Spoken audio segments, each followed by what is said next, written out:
Buenos días, profesora Roxana y compañeros en general. En esta oportunidad, el grupo 1 de nombre Lavoisier, conformado por Alexander Trigoso Zulca, Gianmarcos Evangelista y quien les habla, Dayana Solís Yancán, expondrá acerca del equilibrio químico.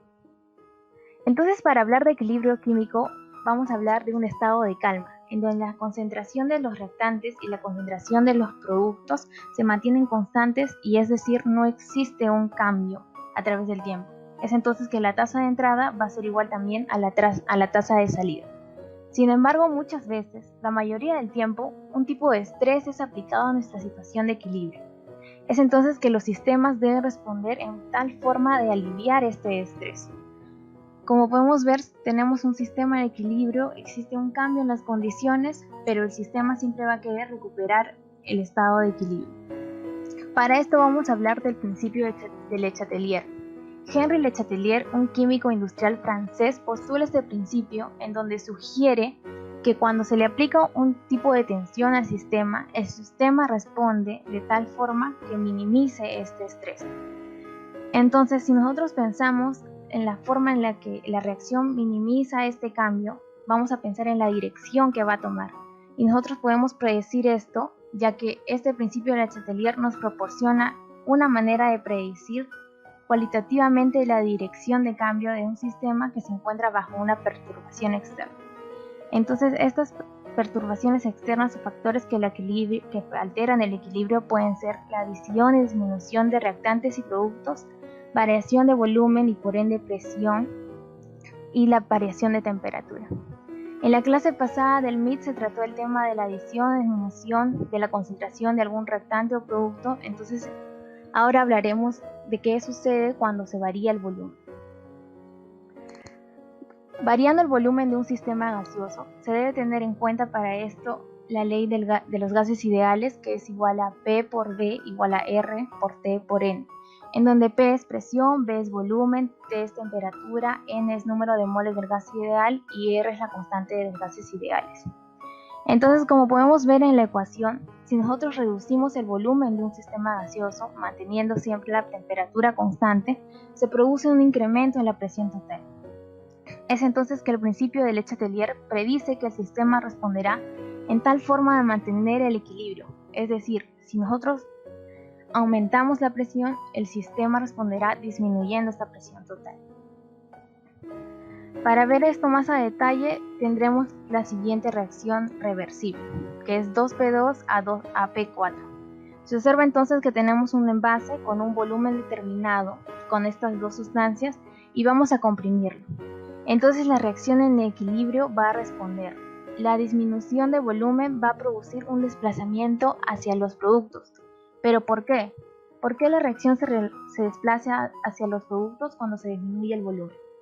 Esto sucede ya que, como se observa, por cada dos moléculas de P2 que son consumidas, solo se forma una molécula de P4. Entonces la reacción busca reducir la presión total y para esto se va a dirigir hacia los productos, que es en donde hay menos moléculas de P4. Ahora suponemos que el volumen se reduce en un factor de 2. Para esto vamos a tratarlo en temas de términos de Q y K. Q es el coeficiente de reacción, es la proporción de los productos entre los reactantes en un momento dado, no necesariamente en el punto de equilibrio, y K es la constante de equilibrio. Entonces, en términos de Q, vamos a observar un cambio, ya que el volumen se reduce en un factor de 2. Como sabemos, Q es productos sobre reactantes. En este caso, manteniendo la estequiometría, vamos a tener 2 sobre 2 al cuadrado, ya que se forman dos moléculas de P2. Entonces, haciendo los cálculos, tenemos que Q es igual a un medio. Esto quiere decir que Q va a ser la mitad. Entonces observamos que Q ha disminuido, ya que en el equilibrio Q era igual a K. Ahora Q es menor a K. Y entonces, ¿qué podemos decir que sucede con la variación de G? O sea, la variación de la energía libre de Gibbs. Teniendo en cuenta esta ecuación, en donde la variación de G es igual a R por T por logaritmo natural de Q sobre K, haciendo los cálculos, teniendo los datos de que Q es menor a K, sabemos que esto se puede traducir como el logaritmo natural de Q menos el logaritmo natural de K, y eso me va a dar un valor negativo, ya que Q es menor a K, entonces la variación de la energía de Gibbs va a ser negativa. Entonces, por temas pasados sabemos que cuando la variación de Gibbs es negativa, significa que la reacción es espontánea en la dirección de avance, y en este caso es hacia los productos. Esto sucederá hasta que Q sea igual a K de nuevo. Entonces ahora en un caso contrario vamos a aumentar el volumen de la reacción. O sea, en lugar de comprimirlo vamos a expandirlo, teniendo la misma reacción. Entonces, analizando de la misma forma que analizamos el caso anterior, si nosotros aumentamos el volumen, la presión total se va a disminuir y el sistema va a buscar aumentar esta presión. Es entonces que la reacción se va a dirigir hacia donde haya más moléculas, es decir, hacia 2P2, o sea, hacia los reactivos. Y el aumento de volumen va a reducir, como sabemos, la presión total. Ahora, eso es lo que pasa si variamos el volumen. Pero tenemos otro caso. ¿Qué es lo que sucede si adicionamos un gas inerte? ¿Variará o no variará el Q o se mantendrá el equilibrio? Entonces tenemos para esto dos situaciones. La primera situación es ¿qué sucede si agregamos un gas inerte al envase incrementando la presión total a una temperatura constante? Como hemos visto, todo esto es a temperatura constante. Entonces tenemos que no sucede nada. ¿Pero por qué? Porque Q depende de las presiones parciales, como hemos podido ver. Entonces para esto vamos a recordar qué son las presiones parciales. Las presiones parciales es la presión de un gas que éste tendría si estuviera solo en el envase. Entonces matemáticamente podemos escribir esto como la presión parcial de un gas es igual al número de moles de este gas por R por T sobre U. Y por otro lado tenemos que, según la ley de presiones parciales, la presión total va a ser igual a la suma de estas presiones parciales de las sustancias que se encuentren en la reacción. Entonces, reemplazando la primera ecuación en la segunda, tenemos lo que ya conocemos, que la presión total es igual al número de moles totales por R por T sobre V. Entonces, entendiendo esto, sabemos que la presión parcial depende del número de moles del gas que se estudia y el volumen, ¿no? El volumen del sistema. Entonces, como han podido ver, Q depende de las presiones parciales. Y como las presiones parciales no están cambiando, porque este no depende de la presión total, entonces Q se va a mantener constante y se va a mantener igual a K. ¿Esto qué quiere decir? Que no hay alteración en el equilibrio. Ahora, en el segundo caso, veremos qué sucede si adicionamos un gas inerte y mantenemos constante la presión total y la temperatura. Entonces, como sabemos, un gas inerte es un gas que no es reactivo, no reacciona dependiendo las condiciones de temperatura y de presión. Entonces, si agregamos un gas inerte, pero no está cambiando la presión total, algo debe cambiar. Y es ahí donde vemos que lo que debe cambiar es el volumen. El volumen debe incrementarse. Y por ello, las presiones parciales deben disminuir. Entonces, como las presiones parciales disminuyen, existe una variación en Q, ya que como hemos visto, Q depende de las presiones parciales. Y cuando Q varía, el sistema responde, obviamente, contrarrestando este cambio, ¿no? Siempre contrarrestando el cambio. Entonces, Q responde aumentando la presión. Entonces, la reacción se debe dirigir de 1 mol hacia 2 moles, porque queremos aumentar la presión. Entonces, vamos a dirigirnos hacia donde hay más moléculas, es decir, hacia los reactantes. Bueno, entonces hemos visto qué es lo que sucede si variamos el volumen, en consecuencia se varía la presión total, y qué es lo que pasa si añadimos un gas inerte y observamos que nos depende si la presión total se mantiene constante o cambia, ¿no? Pero ahora tenemos que ver otro punto, que es ¿qué pasa si la temperatura cambia? Porque todo lo que hemos visto es a una temperatura constante. Entonces, para hablar de ese factor, le voy a dar la palabra a mi compañero Gianmarcos Evangelista. Bien, dependencia de la temperatura de K. K puede cambiar con la temperatura y la velocidad de reacción pueden cambiar con la temperatura. Bien, tenemos delta de G es igual a menos RT logaritmo neperiano de K, y este a su vez es igual a delta de H menos T por delta de S. Si despejamos logaritmo neperiano de K, nos quedaría una ecuación como esta. Logaritmo neperiano de K es igual a menos delta de H sobre RT más delta de S sobre R. Bueno, es razonable suponer que delta de H y delta de S son aproximadamente independientes de temperatura sobre el rango de temperaturas de interés.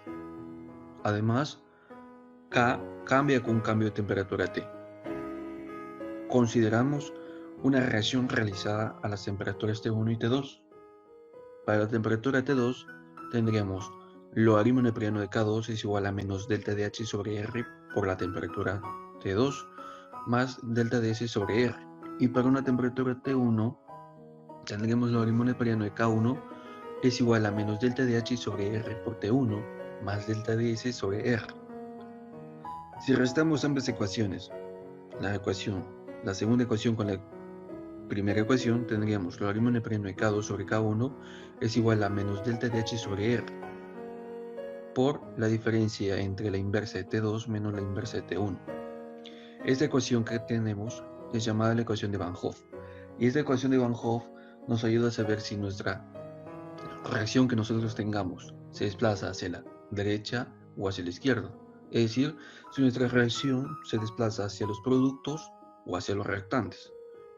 Analicemos los casos cuando delta de H sea menor que 0, es decir, cuando nuestra reacción sea exotérmica. Primero veamos el caso cuando incrementamos la temperatura, es decir, cuando T2 sea mayor que T1. Analizamos los signos en la ecuación de Van Hoff y tendríamos el primer signo negativo de la ecuación de Van Hoff, el segundo signo negativo que vendría a ser el delta de H por ser exotérmica, y el tercer signo negativo sería por la diferencia entre la inversa de T2 menos la inversa de T1, porque la temperatura T2 es mayor que la temperatura T1. Multiplicamos los signos y nos daría un signo negativo. ¿Esto qué quiere decir? Bueno, que K1 es mayor que K2. Es decir, nuestra reacción se desplaza hacia la izquierda. Es decir, nosotros tenemos menor cantidad de productos y mayor cantidad de reactantes. ¿Y qué pasaría si nosotros disminuimos la temperatura? Es decir, cuando T2 sea menor que T1. Analizamos los casos con los signos en la ecuación de Van Hoff y vemos el primer signo negativo, que viene a ser la ecuación de Van Hoff. El segundo signo negativo vendría siendo la de delta de H por ser exotérmica, y el tercer signo positivo sería entre la diferencia entre T2 y la inversa de T1. Multiplicamos los signos y nos daría un signo positivo. Este signo positivo, ¿qué quiere decir? Bueno, que K1 es menor que K2. Es decir, nuestra reacción se desplaza hacia la derecha. Como consecuencia, tendríamos una mayor cantidad de productos y una menor cantidad de reactantes. ¿Y qué pasaría cuando un delta de H sea mayor que 0? Bueno, nuestra reacción sería endotérmica. Analicemos los casos cuando incrementamos la temperatura, es decir, cuando T2 sea mayor que T1.